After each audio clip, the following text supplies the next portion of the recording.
This is Castle 1. Race officer speaking. Right, it is on boundary up ahead, 35 seconds out. We're a bit lower and faster here.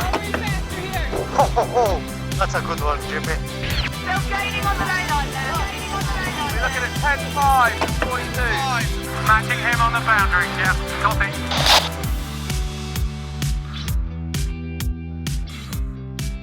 Welcome back, podcast listeners. It's great to have you along again for another edition. It goes without saying, if you haven't already listened to part 1 of our chat about AC37, it's definitely worth checking that out first.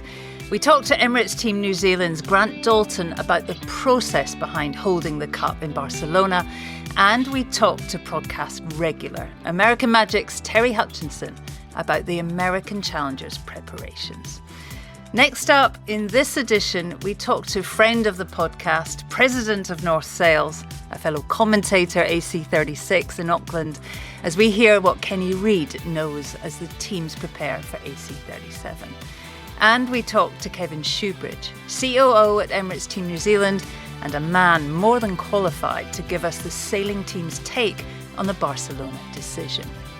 First up, though, we talk to official challenger of record as we chat to INEOS Britannia's team principal, Sir Ben Ainslie, as we get his take on the announcement and have a quick chat about how things are shaping up within the British Challenger.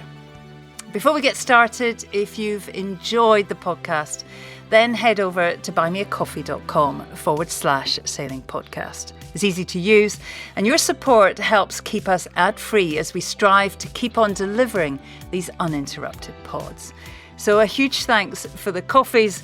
It makes a real difference. Right, let's get on with it as we dial in with a man that needs no introduction on this podcast, INEOS Britannia's Sir Ben Ainslie.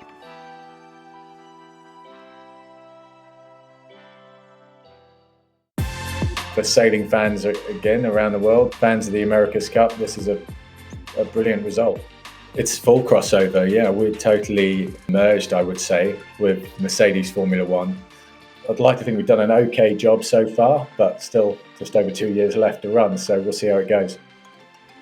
Hi Ben, thanks for joining us. We'll get straight to it. The bits of the jigsaw for AC37 are all coming together. We've recently learned Barcelona, of course, will be the host venue.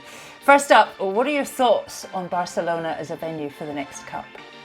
Yeah, look, I think it's a fantastic venue. It's one of those iconic sailing venues, isn't it? And even cities, you think back to the Olympics in '92 and many other huge events that Barcelona has hosted over the years. So couldn't really ask for a better venue. They're good at spectacular events, that's for sure. I mean, how big a factor is it, Ben, that you will be challenging for the Cup in a European city? So essentially a couple of hours flight from home and the team's base, the expertise, the engineers, the designers. What does it mean to be challenging in Europe? Well, as a European-based team, obviously, it means a lot to us. It's been a while since 2007 that the Cup was hosted in Valencia, and we saw what a successful event that was, and how many people, not just from Europe but all around the world, came to Valencia to watch the Cup. So we're certainly hopeful of a similar response, and as a British-based team, to of course get as many of our fans, supporters down to Barcelona to see the action. And I think for sailing fans again around the world, but particularly in Europe, fans of the America's Cup, this is a brilliant result. I'm sure they'll be booking their flights already. What about from a practical perspective from the team? You know, how much easier is it to be campaigning for an event in Europe? Yeah, on the one hand, it is obviously easier logistically. You said, earlier, a couple of hours flight from the UK. The costs of that obviously will have an impact on our budgets. So that certainly is positive. I guess there is a slightly alternative argument that is when you're, let's say, in New Zealand or a long way from home, that you have to effectively you relocate the majority of your team, And when you're that isolated, you're only really focusing on one thing. Being closer to home means people will move backwards and forwards a little bit more. And so making sure that we maintain that focus, we don't get distracted as well by all of those friends and family and all the supporters that we absolutely want that support there. But again, we don't really get distracted from the job at hand. There's been much talk about the challengers all needing to know where the Cup will be for design decisions. Maybe tell us, what do you know of Barcelona as a sailing venue, and what decisions will that influence? I've sailed in Barcelona, a couple of times actually.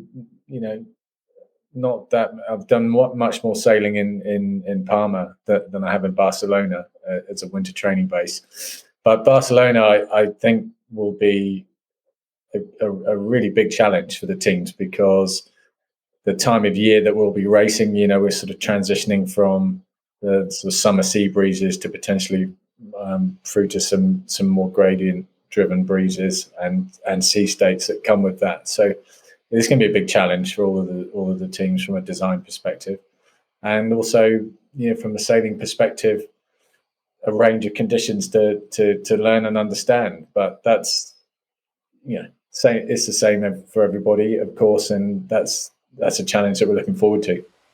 I'm sure you've been looking at it already in much detail. What can we expect? Well, from on the water, as I mentioned, you certainly would expect predominantly sea breezes through the summer, and then as we go through this transition September, October time, potentially seeing some more gradient driven breezes, and with that change from the sea breeze to some more gradient breezes, we might see some stronger winds and some difference in sea states as well, which, as we all know, for foiling boats and sea state don't really go together that well. So might make for an interesting design challenge and sailing challenge. That's on the water, and then on shore, I think it's going to just be an amazing venue with the harbour, the old harbour. Some great options for team bases around that harbour, having all of the spectator boats really nearby, and the opportunity for the team bases to be, quite accessible, I think, to the public. That's like it was in Auckland. See, Auckland, we had the issues with COVID and people weren't able to travel. But had that been open to fans, that would have been an incredible atmosphere, as I'm sure Barcelona will be. What about the team, Ben? You're currently based in Brackley along with the Mercedes F1 team. So you're currently miles from the sea. Can you tell us what the team's plans are? Well, it's early days. Of course, we only had the announcement, 2 or 3 weeks ago. So we're looking at, our program now with an October 24 Cup. What does a timeline look like? How early do we want to try and get down to Barcelona to understand the conditions? I guess most importantly for ourselves, and I'm sure the other teams, what does the design, and development timeline look like? So that's what we're considering right now. And I'm sure, like all the other teams, we have a rough idea of what we want to do, but there'll still be some fine tuning. One interesting consideration to all of that, we still haven't. We still need to understand the schedule for the AC40 and the warm-up regattas that we had penciled in for next year and moving into 24. So that will also have an impact on the schedule for all of the teams. So we need a little bit more information yet, but certainly this is a massive step forward for all of the teams in getting a strong program together. How's that going with the F1 setup? Are you involved much with the F1 team? Is there much crossover at all? It's full crossover, yeah. We're totally, merged, I would say, with Mercedes Formula One. It's been a fascinating experience. An organisation of close to a couple of thousand people, an organisation from us, America's Cup World of around about 100 people and 50 odd designers. So that's been, that's taken a lot of focus, a lot of work to get that alignment I think we're making some great strides forwards now.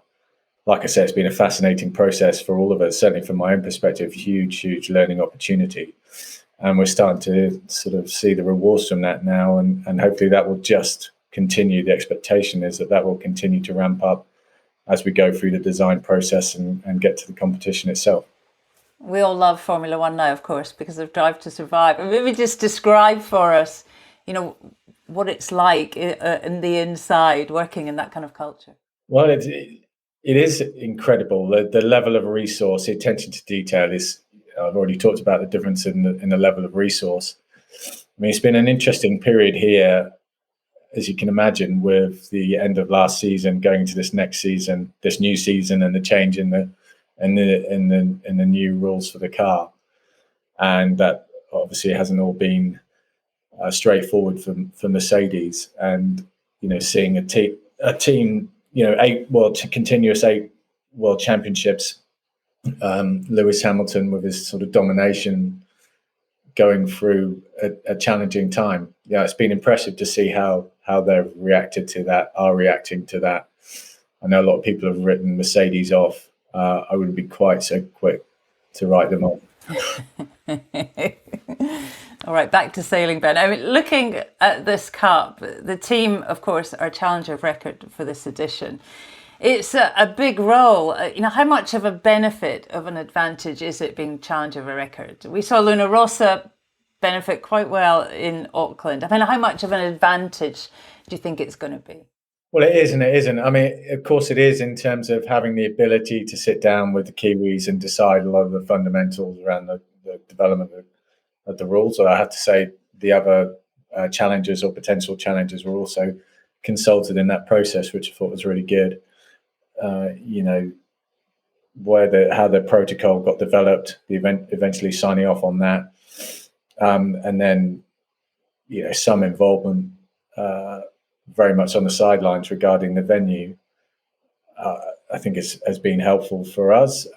Some people would say it's potentially a distraction, having to go through those negotiations, having to in effect represent the other challengers.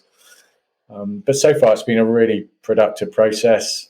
I think I would like to think that Team New Zealand and Grant Dalton also think it's been a positive process. Still a long way to go, but I'm sure we got a lot of mutual respect there. So I'm positive that we can keep a good, strong relationship. And of course, so far the venue, a lot of discussion about the venue, but the venue decision is I don't think you could ask for a better venue anywhere in the world.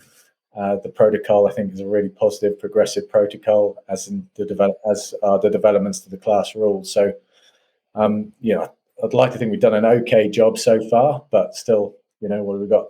Just over 2 years left to run, so we'll see how it goes. You're up against 3 other confirmed challengers in Luna Rossa, American Magic and Alinghi. There's some pretty strong competition. Maybe give us a glimpse of how things work at this stage. Are you all just heads down in design, working totally separately? Are you all in contact? Are there meetings? What's that aspect of the Cup like at this stage?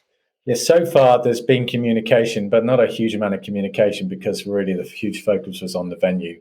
But I mean, the protocol, we got the protocol squared away, and then the venue was pretty much, if not totally, a Team New Zealand deal. But certainly there was a lot of discussions behind the scenes.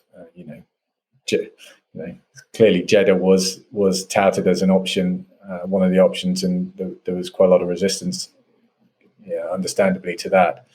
But now that venue decision is out of the way, start to look at some of the more practical elements of moving forwards to the event itself. Undoubtedly, need to be more communication between all of the teams and the defender. I would expect that to increase. The other, they're all very, very strong teams. Interestingly, whether we see 1 or 2 more teams enter the fray in the not too distant future, I think that would be really positive. Clearly all of the teams are focused on primarily design, but also starting to build up a sailing team and as it get closer to putting boats on the water and starting their testing programs and development programs. And yeah, it'll be interesting to see whether some of those teams or some of those new teams are interested in current designs or design packages as an opportunity to sort of jumpstart and get their designs, up to catching up with some of the teams that have been around a little bit longer. So let's see how that develops.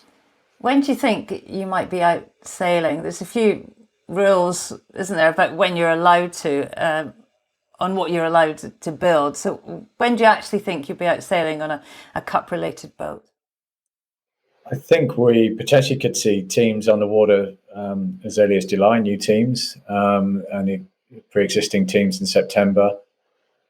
And I think we'll be on the water sometime around then as well. And what's the plan for the small boat, for the 40? I think the AC40 is, a great project, and we're going to see a huge amount of use out of those boats, both from a testing perspective, Youth and Women's America's Cup, and the warm-up events. So they should get a huge amount of use. It'll be really exciting to see the performance of those and some really competitive racing in a one design element, at least for the Youth and Women's Cup and for the warm-up events. Finally, Ben, 2.5 years to go. We all know that's nothing in the world of the America's Cup. But you're the first British challenge of record in your lifetime, the first for over 50 years. You're in your third successive Cup cycle running a team. You got a solid backer in INEOS on their second cycle with the team. There's the Formula One tie-in and a hugely talented sailing team. There's a lot to get right, but looking at all the evidence, is it fair to argue that a British team has never been in such a strong position to really challenge, to finally have a real shot at finally bringing the Cup back home? Look, I don't know about that. I'm certainly not tempting fate here. I think when you look back in the history of the Cup, maybe Lipton, when was that, back in the 20s or something like that, had a few consecutive goes at the Cup and got pretty close, I think, on one occasion.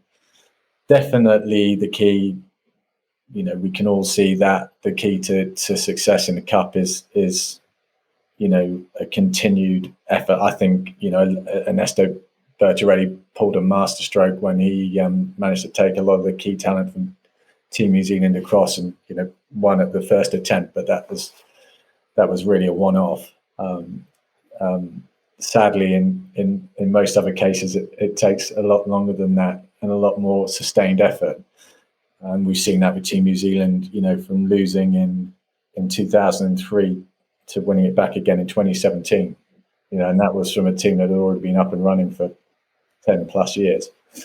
Luna Rosa, long-term specialist in the America's Cup. So, yeah, certainly we see the benefits of the continuation. The partnership with Mercedes is a really strong one for us and having that resource. But, we've got to make the most of that resource. We've got to learn from some hard-earned mistakes from previous campaigns, which were tough to live through, but you certainly learn from those. And I think we've got a good plan. A good program, a good strategy. But of course, the key is executing that and getting that right, getting it on target. And then when it comes to it, when it comes to the crunch, as a sailing team, we've got to perform on the water. Well, best of luck with it all. Thanks for your time, Ben. All right. Thanks, Shirley. Good to catch up. Bye. Sir Ben Ainslie from INEOS Britannia talking to us from their base in the UK. Always good to catch up, and we can expect exciting things from the British team, I'm sure. Now, next up, we thought we'd have a word with my great friend and co-commentator at the Cup in Auckland, president of North Sails, and one-time podcast guest. In fact, as Kenny reminded me, he was our first guest to necessitate the two-part podcast. He likes to chat. We caught up with Kenny from his base in Newport and kicked things off by asking his thoughts on the Barcelona venue announcement. Kenny Reid, podcast regular, though it has been a while, Kenny. Thanks for joining us. So, AC37, Barcelona 2024. Are you excited? What are your thoughts on Barcelona? In a way, I think the decisions that Emirates Team New Zealand, or maybe now just Team New Zealand, had to make, they were just financial, right? At the end of the day, your team doesn't happen without funds.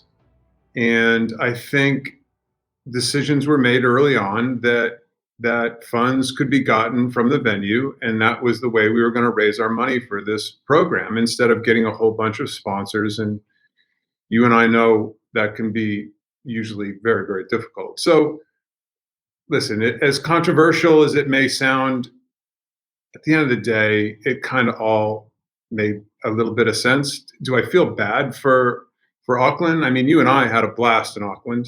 Heck, I got married in Auckland. The people of New Zealand, the sailing heritage, the passion, everything else, will that be missed? I think absolutely that will be missed.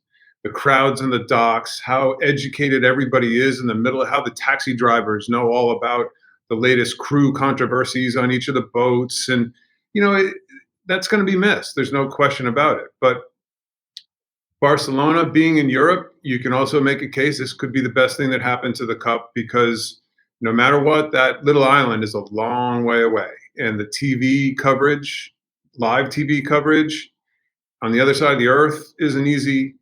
I mean, you can make a pretty good case that a beautiful city, and Barcelona is one of my favorite cities, is what the Cup could use, a little jolt. So I guess bottom line is I can argue both sides of the fence here, as usual. And I guess I understand why it's going there, and I have to say I'm looking forward to it. I loved PJ Montgomery's comment on it all. He said, you can't pull your socks up if you don't have any. Exactly. It's hard. I mean, raising money for these programs, especially with my two Volvo programs, it's not easy. And when you get a shot at it, like obviously Grant had a shot at some good funds, he took it, and God bless him. There's going to be a Team New Zealand, and I guess that's how you have to look at it. I obviously sailed the Olympics way back when. My very first Olympics, top 10 finish, no medal that time. We didn't sail as the venue as as much as Olympic teams do these days, but I did sail there quite a lot. I mean, it's tricky, especially the sea state. It's like the sea state never lines up with the wind. That's my recollection of the place. Have you sailed there much, Kenny? What do you know? No, I really don't know much about the venue from a sailing standpoint. I know that September is kind of an interesting, odd-ish time of year. I don't know if you probably never sailed there in October, right? No, never. So it's different. The teams are still learning about the weather and the sea state, and each of the teams I've spoken to, and this isn't on a reporter to team level, this is friend to friend, they're really concerned about the sea state. I think the sea state could help guide the design path as much as anticipated wind. So there's a lot of questions for sure about Barcelona in September. Now, if this was going to be a June, July, August event, I bet you people would have a lot more information about the venue. But September, as we all know, things are starting to change. We love it when it's interesting, don't we? The harder, the better. Harder, the better, baby. You got that right. The harder, the better, always. In very recent history, Kenny, Oracle, of course, chose Bermuda to defend a cup back in 2013, having defended successfully on home soil. But it's rare, isn't it, for a team to choose not to defend at home? Obviously, Alinghi, they had no choice, really, being from Switzerland. They had to do it. What are your thoughts on the choice from New Zealand's perspective? Yeah, a bit heartbreaking, really. And how much of their home court advantage did they throw away? And there's no question there's a home court advantage when you live there, breathe there, go home to your own bed at night, and all those nice things that go along with it. On the other hand, in Bermuda, obviously, Emirates Team New Zealand showed that they could show up late and still kick everybody's butt, being as far away as they were. So is it really taking away a home court advantage from New Zealand? Probably a little bit, and they're probably a little bit concerned about it. Historically speaking, I think it's a shame. When I sailed with Dennis those 2 times, and even with PAC 95 back in 1995, everybody couldn't talk about anything other than bringing it back to Newport, because that was home, and that was kind of our home of the cup here in the United States. And there had to be some long sleepless nights with guys like Shub and Daltz and many others wondering, are we really doing the right thing? So that emotional attachment is something that's real. Historical attachment is something that's real. But at the end of the day, let's just go back to the initial question. Without the cash, you ain't joining. You ain't joining the party. So, money rules at the end of the day. Unfortunately, like most sports, money rules. I can see it from a team perspective, working in 2 ways. In Auckland, they were at home, you're right, and it's nice to go home to your own bed. But Team New Zealand were under constant scrutiny. The media, they seem relentless, always on their case. There was the interest, the base right in the middle of the viaducts. There were, as you said, it was polar opposites in Bermuda. They were isolated, they were insular. The shed door was firmly shut. They were focused. So there are, I guess it's a tough decision, isn't it? But there are pros and cons to being miles from home. Well, and you just struck a really good point. I wonder if the truth serum is injected into the Kiwi, the Team New Zealand leadership, how much of that venom, because it was clear, but we were there, we're reading the papers along with everybody else. If it wasn't one thing, it was another. It seemed like, okay, this is going to die down and go away. Something else would get drummed up. There was always that taken from the poor and given to the rich type of atmosphere. Of course, COVID didn't bring the tourism in that they had hoped for, but how much of that venom also kind of drove them away? Will it be easier just to go away and get away from that press and be able to live your life as a sailboat racer again? Again, I think we're arguing both sides of the fence. I guess it just leads to the fact that this must have been a really hard decision, really hard. All right, let's talk about the Challenger of Record. There's lots of talk of the Mercedes Formula One collaboration. Ben seems pretty excited about it. And, the big deal, I think, is that they've also managed to get Martin Fisher, Luna Rossa's head of design, instrumental in the development of the AC75 concept, head of design for the boat that won them the Prada Cup and took 3 wins from New Zealand. How big a move is that, do we think? Especially if you combine that with the Mercedes, the power of Mercedes. Well, this cup has potential of being yet another, in another way, a game changer. The Mercedes and the Red Bull entrance into the world of sailing, does that bring this whole game just to a whole new level? And I know here in the States, certainly at the New York Yacht Club, who are behind American Magic, there's a lot of chatter about that. We have, fortunately, our North Sales engineers and designers are embedded in all of these teams. And all I've heard out of Mercedes, first of all, they're all already silent, right? They can't talk about anything. Some of these guys, they said they walked into the Mercedes facility for the first time, and they just, you crack the door open and walk in, and they said from then on, it's a different game. It's a different level. It's a different focus. The hard part, I think, for Ben and his team is going to be which of these ideas and concepts do you actually run with, and which of them do you just shut down immediately, knowing it's going to be a huge time and money waster. That's the hard part with these outside influences. Some of the ideas are so crazy, and you go away and you think, we're going down a path. We don't know anything. What's at the other end of that path at all? Are we just wasting all of our resources rather than making refinements in what we know could be upgrades, small upgrades? When do you swing for the fence and when do you lay down a bunt? As an old baseball analogy.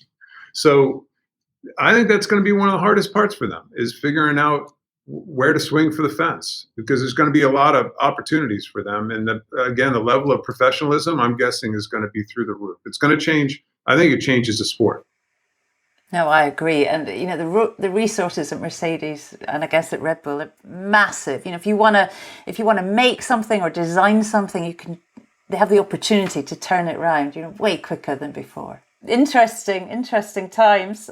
Also, of course, with a Formula One tie is Ainslie back in the game, the Swiss team, winners before Oracle. The thoughts being that they're taking one of New Zealand's AC37s initially, so they could be sailing from June the 17th, I think that's right, if they get a boat and set up somewhere. So it's going to be exciting to see them back. Yeah, so they have really three levels of Cup experience, right? They have the old school experience. All the guys that ran and managed, and even some of them sailed in those 2003, 2007 Cups. Then they have a whole level of, there's a lot of people that were with American Magic last time, including their lead design team, the design team, who have just switched over, who took the leap. A lot of the builders, a lot of the engineers, several of the guys that I did tons of work with over the years have gone across to that side of the fence.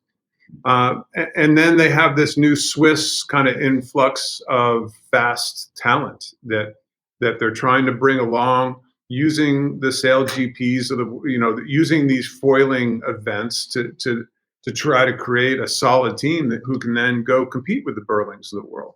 So it's really three very interesting layers within Ainslie, and then of course add on the Red Bull side of it. How much does Red Bull really influence? For sure, you can see that the Mercedes influence it's like bedrock to their program, right? That is the program.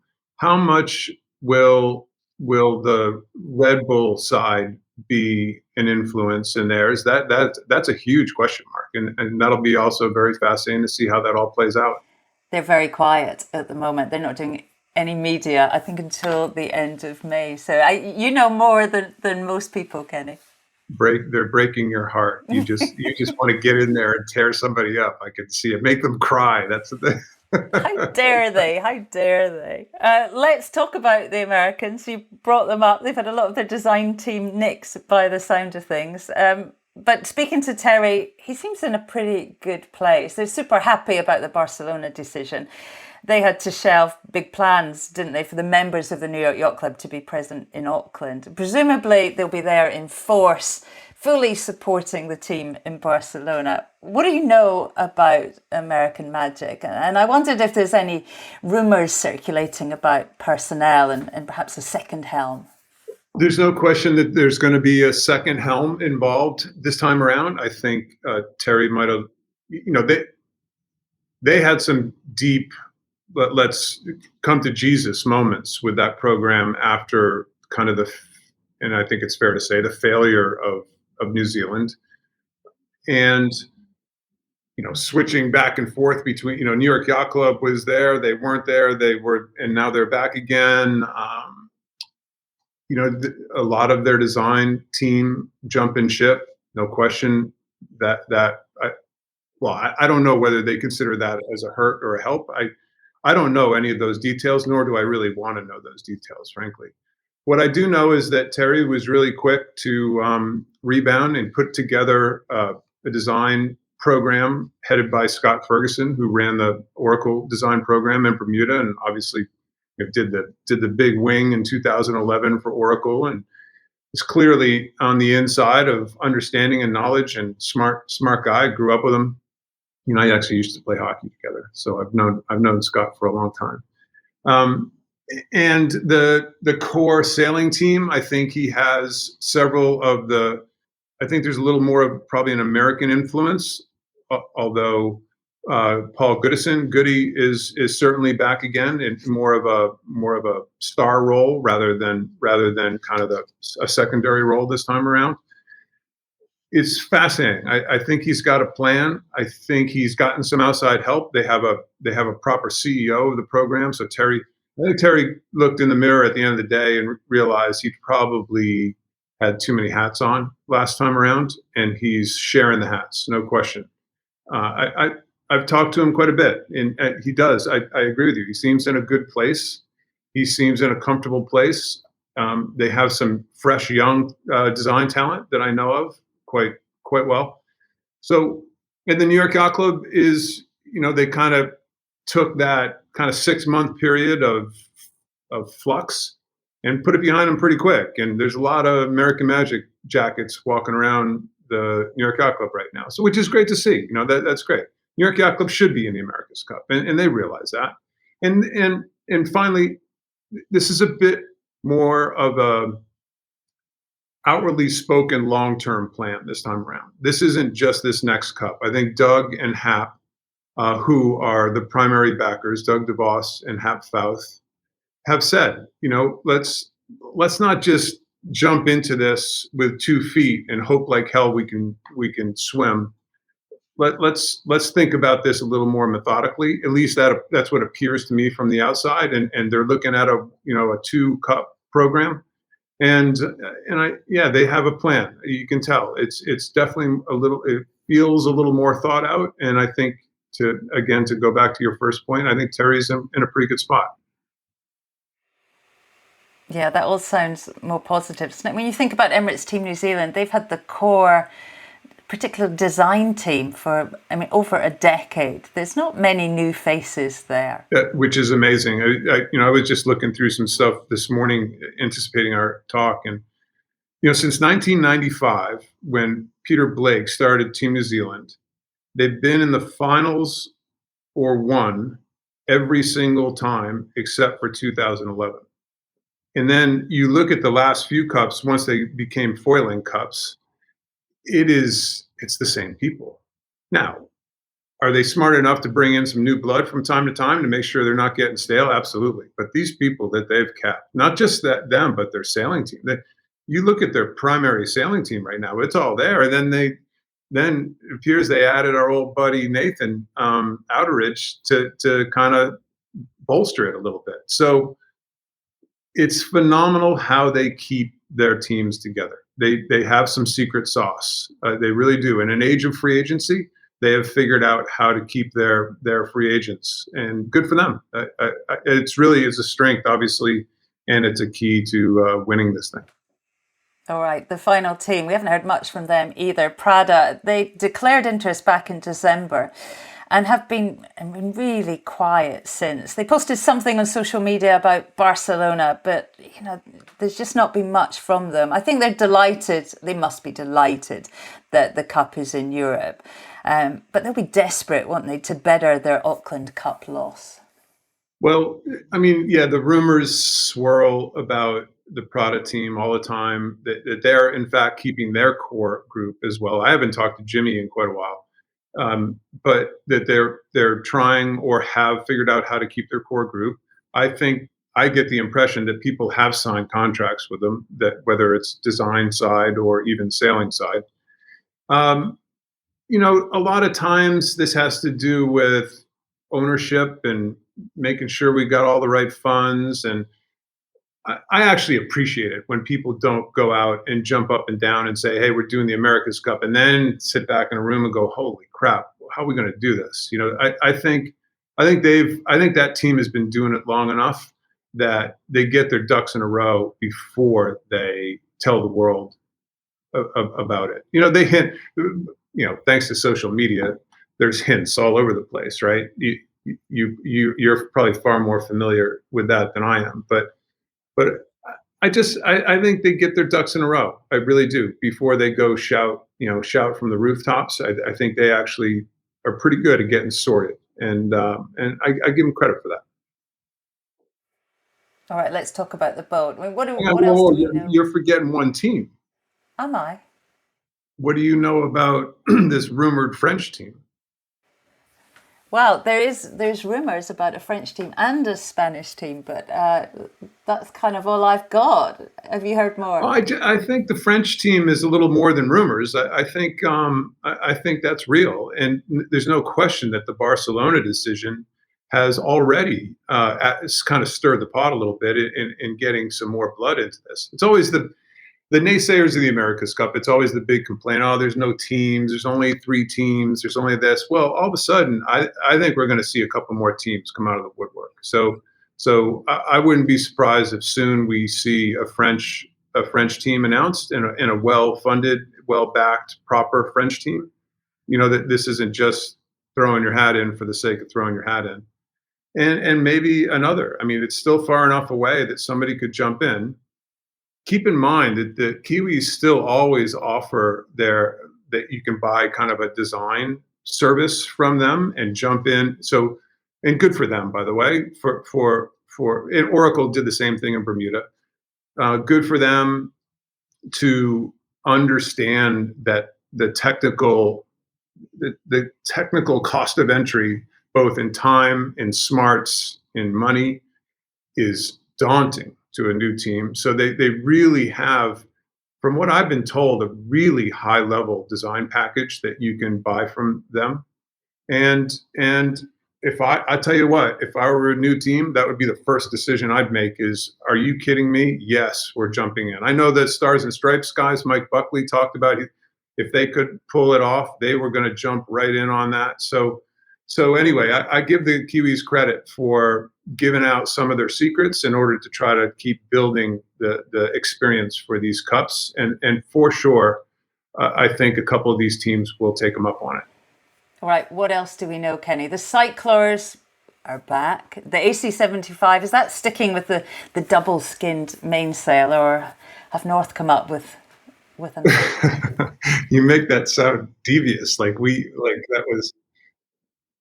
I'd like to go on the record by saying we did not create the concept. Did we help make the solution? Absolutely, but the concept was certainly not originally ours. Yes, I think the double skin mainsail is a thing to stay for a while, no question. No code zeros this time, no bowsprits. Cyclers, I guess that's kind of that's the wine of the month. And it sounds like everybody's at least looking to go down that route. Smaller crew, right, from 11 to 8. These are kind of the big broad points that I've picked up. And by the way, that reduces the crew, overall boat weight by substantial amounts. I think they're trying to get these things to fly earlier, right? And I think there's a fair chunk, I've heard up to maybe even a ton coming out of these boats and stuff. No winches for the jib anymore. Not as many grinders needed. So they've made some substantial changes. And at the end of the day, it's a cost thing, of course. Fewer crew, the fewer mouths to feed, the few salaries to pay, and everything else. But also get the boats to fly earlier, make racing happen earlier. And as you and I know, probably better than anybody, there's nothing more painful than too little wind or too much wind and them putting that "we're done for the day" flag up. If there's a breath, man, I hope they sail. And if it's blowing 30, man, I hope they sail, because the world needs to see the extreme side of our sport, because that's what's enticing. And these things have to show that off. So I hope they've really taken steps to allow these wind ranges to widen themselves. That to me is a key factor. Well, Kenny, I'm excited. And as ever, it's so good to hear your thoughts. I've missed you. All the very best from here in Cowes. Let's catch up soon. Take care, Cheryl. Thanks a lot for having me. Kenny Reid. Always great to have him on the podcast. Big thanks as ever to Kenny for being so generous with his time. Our final guest this month is a man that of late has a very behind-the-scenes role at Emirates Team New Zealand. He has, however, been an integral part of the team for several decades. Aside from multiple Whitbread campaigns, Kevin Shoebridge won the Cup with New Zealand in 1995, has multiple Cup campaigns to his name, and has been Chief Operating Officer at the team since a successful campaign in Bermuda in 2017. Having talked to Grant Dalton in Part 1 regarding the mechanics of the decision to sail in Barcelona, we also wanted to hear the sailing team's perspective on defending the Cup away from home. We talked to Kevin remotely from the team base in Auckland. Kevin, big announcement from the team's perspective. AC37 will be sailed in Barcelona. What's the immediate thoughts from the team's perspective on the venue announcement? Well, from a team perspective, we're actually thrilled that we now have a date to work towards. It's been a long process over the last year with all the venues and each of them having different dates and different requirements, which hasn't really allowed us to do a lot of our sort of detailed planning of how we're going to try and defend the Cup. So, A, to have such a great venue, such as Barcelona, and B, to have a date now set for the match, which is October 24, that allows us to really sort of put a plan in place now and plot our next couple of years' program to how we can be as strong as we can be. I sailed in the Barcelona Olympics back in '92. I was very young, obviously. And I have trained there a lot. I mean, I know there's plenty of research ahead from the team's perspective, but what can we expect from the waters of Barcelona as a Cup regatta venue? What's it going to be like? We've got a lot of work to do there to really understand it. And like you, Roger Badham, or Clouds, our weather guy, he spent quite a few seasons there, so he's quite in tune with what goes on there. Just from standing on the shore where I was a couple of weeks ago there and knowing where the race course is going to be, I think it's going to be an amazing spectacle right off the beach there. Good sea breezes, good southwest sea breezes, I think, is what we have here, which is sort of medium to strong at times. The sea conditions will be a bit more of a challenge than we're used to here in Auckland, sailing inside islands. We're out in the ocean a little bit there, so that's going to be an added factor that we've all got to deal with. And we won't really know that till we go there and start zipping around in the boats. But as a venue and as the closeness of the race course to the village, and I think it's going to be amazing, really amazing. What did Cloud say about it? Give us his one-liner about the venue. I think he thinks it's very good, very reliable, because we're sailing at the end of summer, not at the start of summer. So, reasonably good average sea breezes, probably around 13, 14, 15 knots. So I think that'll be great for these boats. Remembering we did the Cup, I don't think during the match, I don't even know if we saw over 10 knots, which was a shame because we never really saw the boats in full cry, like we saw them being really efficient and sailing at 9 knots of wind, but to see them in 15 to 20 knots, that's a different story. What about the plans for the team, Kevin? Can you shed any light at all on what may be ahead for the team and maybe a timeline on setting up in Barcelona?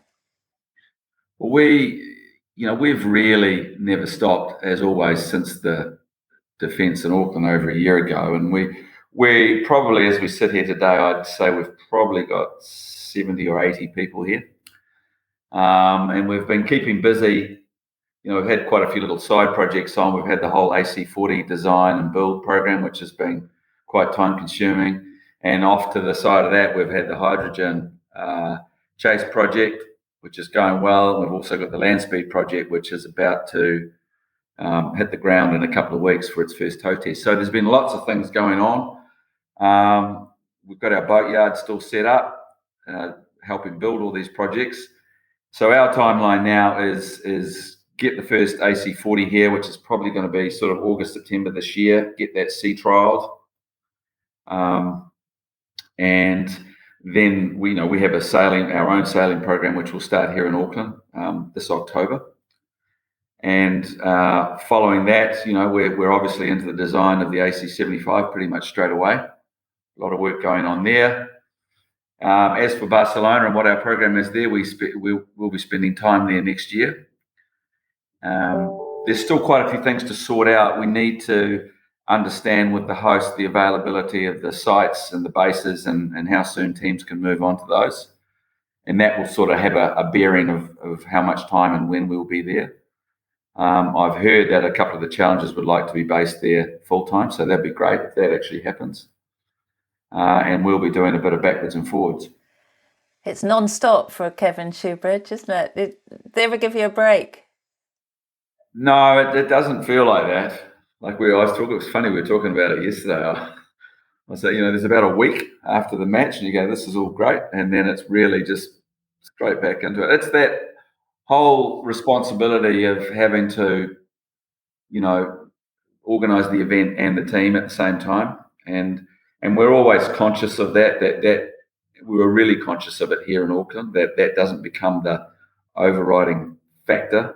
Like in the end, we're still just a sailing team that needs to try and be successful. So we've got to separate ourselves from all the other stuff and try and get on with what we need to do. But there is this inherent tie between the team and event that will never go away. The event needs direction from a sailing perspective. It's not just a matter of putting up tents and setting up villages. There's the whole on-water management side and the race management and the rules and the protocol and everything else. So there will always be that, at least we've had experience now, so hopefully we'll manage to keep that under control. Well, as you say, you defended the Cup in your own backyard just over a year ago now. You'll now be the team competing furthest from home. How different an undertaking is it, defending a Cup, so far away from home?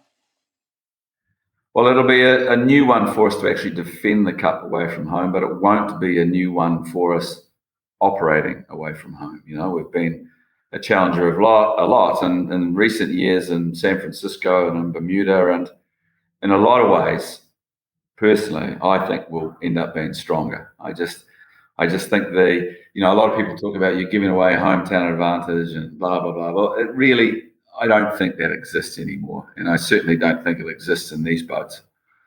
It's not down to knowing about if there's half a knot more current there on the shore or that kind of stuff, not when you're zipping around at 45 knots. I think we'll operate pretty well offshore. You're away from distractions. It's much easier to keep the focus of a team away from home. And I think if we're honest about it, I think we're at our best when we're in Bermuda. I think it was fine last time, but I just feel, when you go somewhere for 4 months or 5 months and all you do is go to the base and worry about, getting faster and winning the yacht race, it just seems easier. Where at home, like everything, you've got all the other distractions of life that you can't get away from. So as I say, I think it'll be good for us. I think it'll be a nice way to do it. It felt though in Auckland that you could react pretty quickly to lots of things technically. I mean, you had resources and space and manpower. How much of that is a concern? Are you going to have the same level of resources away from home?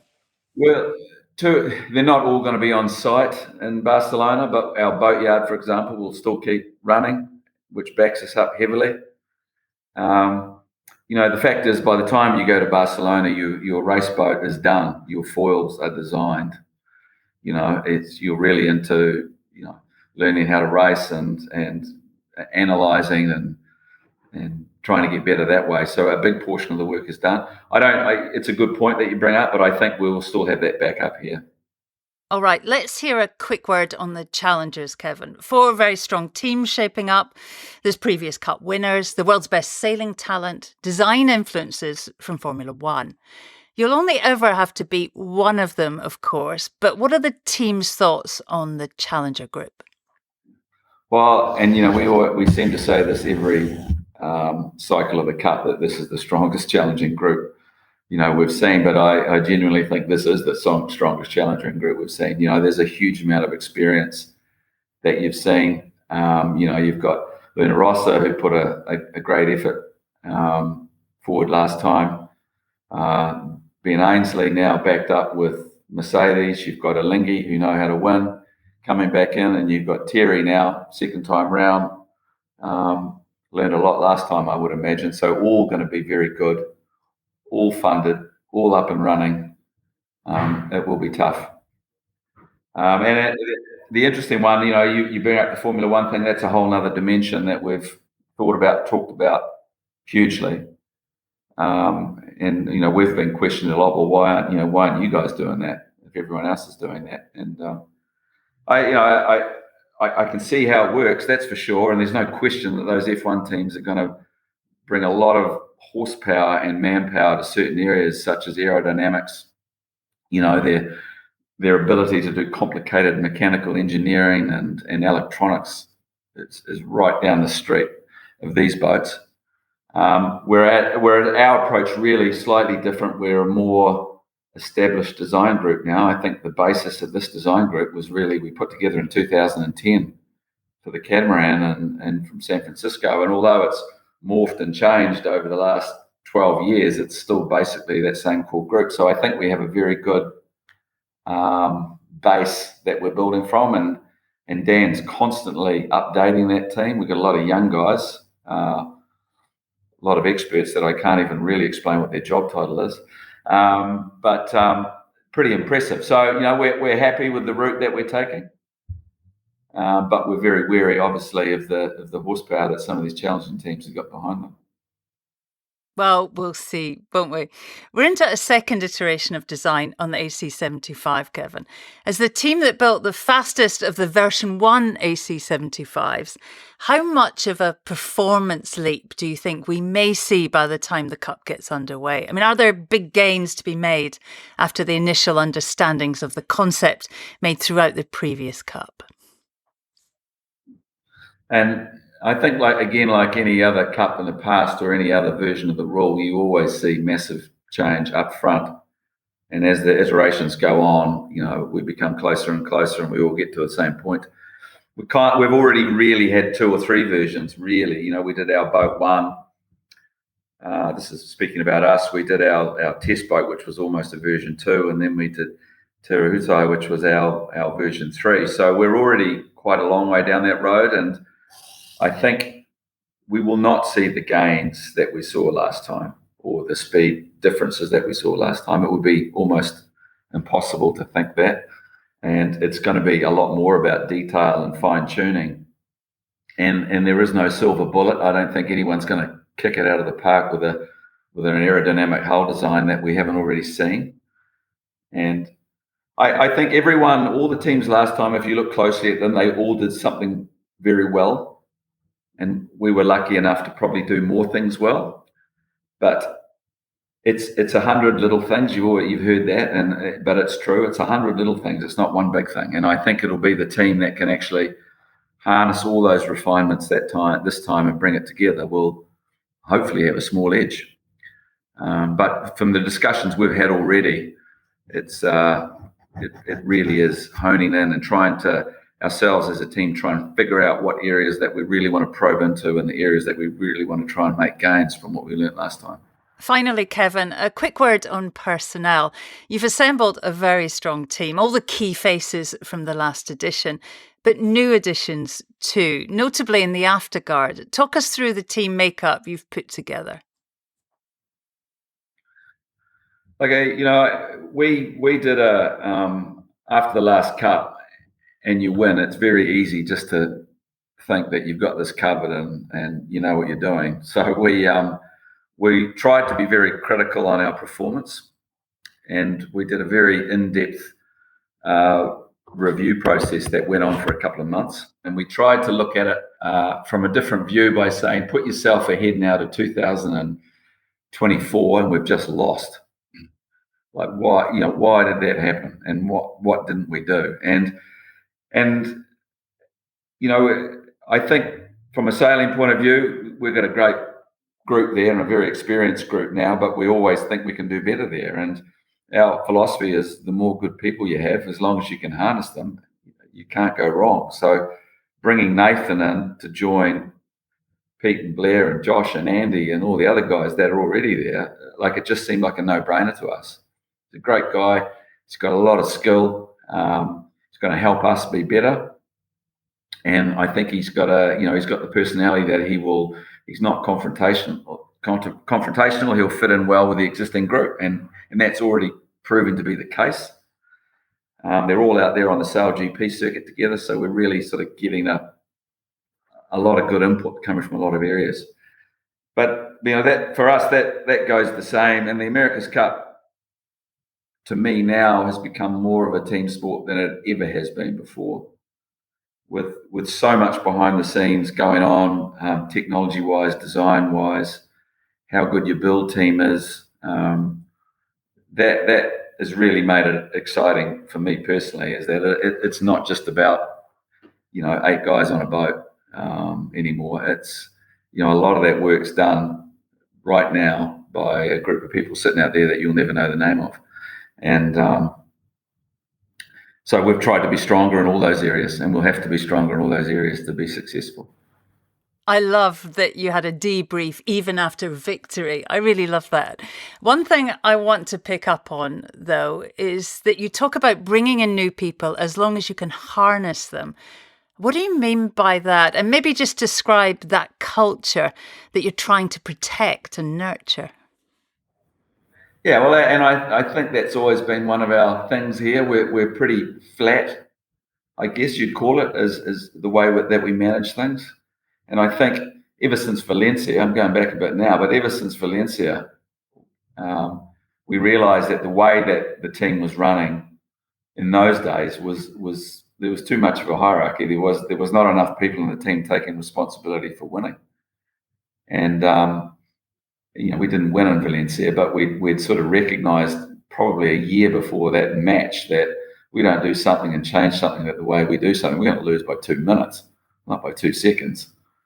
And that was really the start of how we operate today, of trying to, harness the experience all over the team, whether it be the guy that's working in the machine shop talking to the designer to tell him that, you might be able to draw it that way, but I can't build it that way, is kind of the way the place operates now. And if anyone comes in here thinking it's anything different than that, they sort of get straightened up pretty quickly. It's a fantastic environment to work in, but I think it's a great environment because whether you're the guy on the shore crew, the guy on the design team, there's always an ability for you to have input. That might sound a bit cheesy, but it's kind of the way it is. Kevin Shoebridge, it's been great to chat. We're super excited about watching it all develop. Thanks so much for your time. Thank you. Thanks very much. A team with an incredibly strong and well-developed culture who'll be hard to beat wherever they defend the Cup. Kevin, and to Kenny and Ben, of course, a big, big thank you for your time. It may be 2.5 years away, but time goes pretty quickly when you're trying to build a winning Cup campaign. So to all our guests this month, a big thank you. There are currently 2 other teams in the Cup, of course. We did ask all the Cup teams on the podcast, and while Luna Rossa were struggling with time, Swiss team Alinghi have said they're not doing any media until later in the year. Hopefully, we'll hear from both of them as the Cup draws closer. We love to hear from you, so let me know what you think of the podcast. Like, review and subscribe on whatever platform you join us on. And if you enjoy what you hear on the podcast, buy us a coffee. It's easy to do. buymeacoffee.com/sailing podcast, helping us bring you uninterrupted, ad-free chat. A big thanks to Tim at Vertigo Films for all his work making the podcast happen. And of course, if you're into offshore sailing in any way, do head to the YouTube channel where we're about to start another series of films detailing my double-handed offshore season, co-skippered with the amazing offshore legend, Dee Kafari. Keep in touch via social media. I'm Shirley Sail on Instagram and Twitter, and Shirley Robertson on Facebook. Until next time, thank you so much for listening. Have fun on the water and sail safe, everyone. This is Castle 1, Castle 1, Race officer speaking. Lane line is on boundary up ahead, 35 seconds out. We're a bit lower and faster here. That's a good one, Jimmy. Still gaining on the lane line there. We're looking at 10-5 and 42. Matching him on the boundary, yeah. Copy. This is Castle 1 standing by. Out.